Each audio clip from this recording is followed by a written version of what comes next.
Yeah, this is dates to for Magnum Opus. The two main characters are the Master and William. Master is played by Stephen Thomas, and William is Iain Rodrick. Okay. Behave yourself, son. Scene 1. The last ingredient. Medieval alchemy lab, night. The young apprentice, William, 25, storms into the lab, carrying a bag in his arms. His master is sitting at the central table, writing his notes. William pulls out a flask, dragon's blood, from the bag and places it in front of the man. William, I can only hope this wasn't taken from the king's treasury. I've merely borrowed it. This is the last ingredient for the Philosopher's Stone, isn't it, Master? Your disrespect towards the rules of the court worries me greatly, my son. I simply cannot comprehend the significance of our research. We're alchemists. We're about to change the world. Not so fast, William. I must make sure that our calculations are as precise as they ever can be. For now, I'd rather you just began measuring some sulphur, salt and mercury for me, please. Yes, Master. Are we making another attempt at the albedo stage? No, son. Your first task is to brew my medication. And anyway, the process has some overlapping steps with the albedo stage. Understanding it is essential for the creation of the prima materia. I already know everything about the process. God, you're an arrogant sod. Oh, sorry. William takes out some glass containers from the cabinet, including sulfur, salt and mercury. All of them have the right symbol on their labels. He starts measuring and portioning them. We must follow the three main steps of alchemy. Albedo, nigredo and rubedo. And the most essential ingredients are sulfur, salt and mercury. And why those three? They connect the body, mind and soul. You've done your research, I see. And you discovered the need for dragon's blood. Your name is going to be celebrated once we publish our findings. If we publish them. The master closes his notebook, walks to his secret chest stored in the back of the lab, and turns back to his apprentice. William, this is sacred knowledge, something that common people must never be allowed to see. In the wrong hands, it has the power to destroy the world. But Master, it's the Philosopher's Stone. It cures all diseases, grants immortal life, and it could end poverty forever. The illusions of a young man. It will change the world. Just like fire did when Prometheus stole it from the gods. Fire bearing immense power to burn cities to ashes. Fire bringing light into people's life. Have you got any idea how dangerous this knowledge is, William? You would bring greed, violence and insanity upon us all. You're being paranoid again. What's the point in creating this stone if you're not going to use it? Enough, William. Our research must remain a secret achievement of alchemy. The master then carefully places a notebook inside the chest. He sets a random combination on the elaborate 3-digit lock. Scene 2, the poison. William starts setting up a large alchemy set of stirrers, condensing tubes and receivers. The master is standing in front of the fireplace with a book in his hand. Rather than questioning my decisions, William, you'd be better revising theories on the prima materia. Take a look at the Eastern books on squaring the circle, would you? The Chinese provide an esoteric explanation mostly. Nothing to further aid our research. I need my medication, William. Now! What is taking you so long? Give me a moment, Master. William opens a cupboard and reaches for a bottle of honeydew honey, but hesitates for a second. He takes another bottle instead, a cinnabar. He adds a few drops to the medication. He hands it over to his master. I'm terribly sorry. I haven't had any pure fluorine prepared, so I had to... The master is about to take the first sip when he stops in mid-movement. There's a rather unusual fragrance. Something's missing. He walks to the prep table to get an empty glass cup and examines the medication in the light. This is not the right consistency, and the colour is too light. He angrily throws the cup away. It's not the first time you fail at brewing this potion. The master takes the bottle of honeydew from the cupboard and drops a spoonful into a glass of wine. It is to ease the pain in his throat. What have you been doing all this time, William? We must finish the prima materia before dawn. The nigredo stage should have started hours ago. It is done, Master. I've blackened 40 grams sulphur, 120 grams salt, and I've prepared the dragon's blood extract.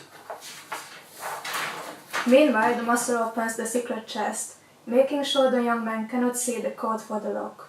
He tears out a page from his notebook and gives it to William. Now, finish the mercury potion, please. It requires precise measuring. A slight bit more than the recipe says, and it becomes the deadliest poison. How did you find out what the right amount is, Master? Experimenting. Why do you think the formula of my medication resembles so much the recipe of the Philosopher's Stone? You've already tried to create the stone already and tested it on yourself. And it did not work. It gave me misery instead of eternal life. I hide my research from you, William, because I do not want you to make the same mistake. Your recipe will work this time. Once you finish your Magnum Opus, you will be worshipped as God. You have a grand vision, my son. Your words, however, reflect an alarming lack of caution. You're determined that nothing can stop you. William starts wandering around the room, only to end up in front of the secret chest. He takes a moment to examine the diagram painted over the wall before his master calls him. William, would you prepare some lemon slices and salt and clean up the working station, please? William glances towards the food cabinet and decorated knife set next to it. An evil grin appears on his face. Leave it to me, Master. You just concentrate on starting the final stage. William picks up a lemon from a fruit bowl and a suitable knife for the task. He carries them to the furthest area of the lab. With a quick movement, he sinks the blade into the poisonous cinnabar bottle. The master suddenly stands up and heads to where the knives are. Right, I shall begin in the rubedo stage, but first I have to chop some more snakeskin. William, where's my knife? William faces him, holding the said knife in his hand. I'm sorry, Master, I prefer using this one. The blade glides through flesh like butter. William is waiting for the man to reach for it, but only moments before his fingers close on the handle, William twists the knife, cutting a deep wound on his master's palm. What are you doing, you idiot? Doing you a favour, old man. Lifting the burden. You don't have to worry about the Philosopher's Stone anymore. What did you... He runs over to the table where William had been working before and finds the cinnabar bottle. You little... Have you got any idea what you've done? Quickly, I must brew an antidote immediately. He knocks over everything in his way as he's searching for one of the key ingredients for the antidote. Are you looking for purple foxglove? This is all your fault, William. Hand it to me, now! How about no? Scene 3, the exchange. The master steps closer, reaching his shaking hand out. His voice breaks, almost begging. I need the antidote, now! You don't understand. I'm going to die. Oh, I do understand. Listen, old man, the purple foxglove is yours. I just need one tiny little thing in exchange. A coat to your chest. The master loses balance and drops onto the floor. William towers above him menacingly. You will never get your filthy hands on my research. Is it more valuable to you than your own life? If this is inevitable to protect the prima materia from greedy men like you, then yes, I'd rather choose death. Don't be silly, Master. Would you really die only moments before the creation of the stone? Never knowing whether your life's work, your Magnum Opus, ever got completed in the end? Come on. Give me the code. After a long silence, his master finally speaks. Squaring the circle. What? Of course. Impossible quest. William pushes the small foxglove bottle into the man's powerless fingers, then jumps up and rushes to the secret chest. I could have known. Squaring the circle. Square representing the body, the material world. Circle, the spiritual mind. Finally, the triangle, the soul. The union of body and mind. The chest won't open. It was the wrong code. I told you I wouldn't let you lay a finger on the recipe. Don't dare play your pity games with me.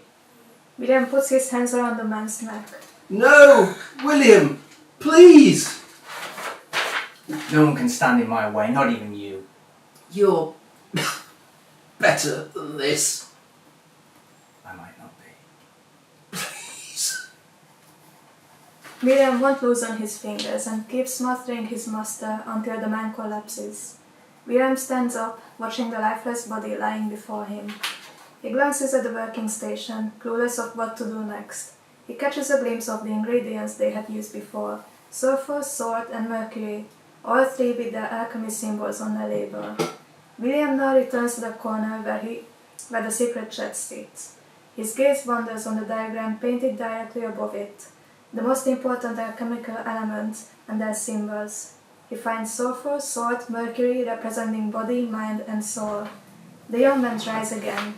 He turns the digits on the lock on these three symbols and hears the same click again. This time the lid opens. Scene 4. Eternal Life. William is watching as the last drops fall into the small container from the distilling machine. He has created the Philosopher's Stone in liquid form. As soon as he drinks it, he drops the container and covers his face with his palms.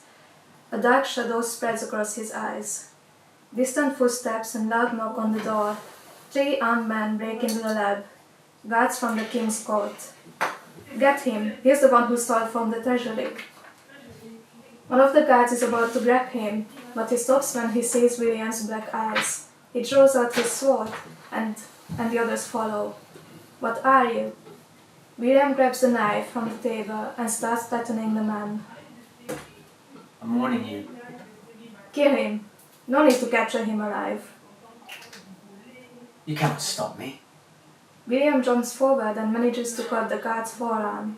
However, his opponent, being more experienced in fight, stabs William right in the stomach. William drops the knife. William's opponent pulls the sword out and looks directly into the young man's black eyes. Long seconds pass, and the guard's expression changes into terror. He backs out as far from William as possible. The flesh wound starts healing, and it closes up in a few seconds. A wide grin appears on William's face as he realizes the Philosopher's Stone has made him immortal. The end. Alright. But look! The master is coming back to life too! As a secret